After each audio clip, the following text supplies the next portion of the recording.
Hi guys! Welcome sa aking YouTube channel. And sa video to, ang i-share ko sa iyo is kung ano nga ba ang magandang video editing app na maaari nating magamit for free at walang watermark logo.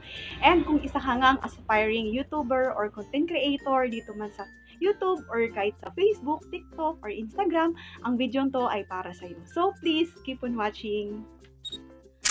So, ang unang video editing app na gusto kong i-recommend sa iyo ay ang InShot. Available ito sa Google Play and pwede natin i-download sa ating mga cellphone for free. And kung baguhan ka pa lang sa pagpagawa ng mga content, ito yung mas bagay sa iyo dahil napakadali lang nitong gamitin. And ang kagandahan sa InShot is meron siyang mga features na maaari nating i-download for free, katulad ng stickers, fonts, na maaari nating magamit kahit na wala tayong internet connection or mobile data. So, kahit na hindi tayo nakakonect sa internet is maaari tayong makagawa ng quality content or video. Ito nga, ipapakita ko sa iyo yung mga editing tips and tricks na meron yung InShot na maaari nating magamit sa paggawa natin ng ating mga videos. So, pwede po kahit na sa Facebook ka gumagawa ng mga content, sa TikTok, or dito sa YouTube, or sa mga Instagram and Facebook Reels, is maaari tayong makagawa dito sa InShot. So, piliin mo lang yung canvas, and napakadali lang dito mag-trim and mag-cut ng mga unnecessary clips or yung mga boring moments natin, or kung may mga mali-mali tayong nagsasabi or nagagawa, is pwede lang natin itong i-trim and tanggalin. And yung isa ding maganda dito sa InShot is meron siyang reverse, na kung saan is maaari mong i-reverse yung video. So, katulad nito, so, sa InShot ko, ginawa yung video yan. Transition din is napaka-gaganda rin kahit na iilan lang yung maaari nating pagpilian, is masasabi nating magmumukhang professional yung video yung gagawin natin kapag gumamit tayo ng mga transition dito sa InShot. And meron din silang PIP or overlay.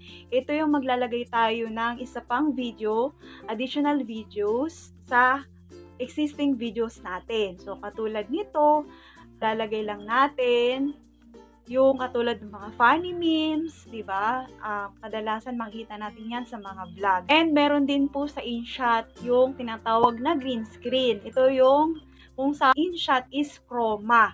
So, pwede nating tanggalin yung background natin and pwede nating palitan kung ano man yung gusto nyong ilagay na background. So, natapos na nating gawin yung ating videos. Kapag sa tingin mo is maganda na yung pagkakagawa mo, kailangan huwag nating kakalimutan tanggalin yung watermark logo ng InShot. So, pindutin mo to. So, mawawala na po yung logo niyan. Talaga na wala pong watermark logo yung mga videos na ginagawa natin para mas magmukha professional tingnan. Next is, dito na nga tayo sa video editor na CapCut. Yes, nagustuhan ko talaga tong video editor na to dahil sa mga advanced features na meron siya. So, sa totoo lang, 2 years mahigit ko nang ginagamit yung InShot, pero nung trinay kong mag-download nitong CapCut, as in na-enjoy ko talaga yung paggawa ko ng mga videos. Ang pinagkaiba nga lang ng CapCut sa InShot is itong CapCut, kailangan talaga natin ng internet connection or mobile data para magamit natin yung mga features na magaganda. Katulad ng, ito isa-isahin ko yung mga editing features na talagang for me is the best. Sobrang magugustuhan nyo din pagka trinay nyo. So, ang una is yung auto captions. Napakaganda ng CapCut dahil meron siyang auto captions. Gagawa ka ng videos na meron ng nagsasalita, itap mo lang yung auto captions and malalagyan na yan ng subtitle. No need na isa-isa tayong mag-type ng words by words para lang magkaroon ng subtitle. So, dito sa CapCut, so automatic, malalagyan na ng captions yung mga pinagsasabi natin. Next is yung font style. Sobrang nag-enjoy din talaga ako dito dahil makakapili tayo ng napakaraming style ng fonts and colors animation, and yung bubble. Sobrang nagustuhan ko din yung animations nila and yung bubbles. Enjoy din kayo sa paggawa ng mga videos. Talagang magugustuhan nyo tong CapCut dahil marami kayong madidiscover dito na maaaring mas mapaganda pa yung content na ginagawa natin. Isa pa sa nakaka-amaze dito sa CapCut is meron siyang tinatawag na text-to-speech. Type ka lang ng words or sentence and ma-convert na siya into speech. So, hindi mo na kailangang magsalita pa para lang magkaroon ng audio yung video mo. So, pwede rin piliin natin yung text to sing. Katulad niyan. Subscribe to my channel. O, diba nakaka-amaze siya and pwede kang pumili ng kung anong gusto mong boses babae, lalaki, bata. So, napakaganda talaga ng feature na to ng CapCut. Pang isa na talagang gustong-gusto ko, lalong-lalo na sa mga katulad kong girlaloo.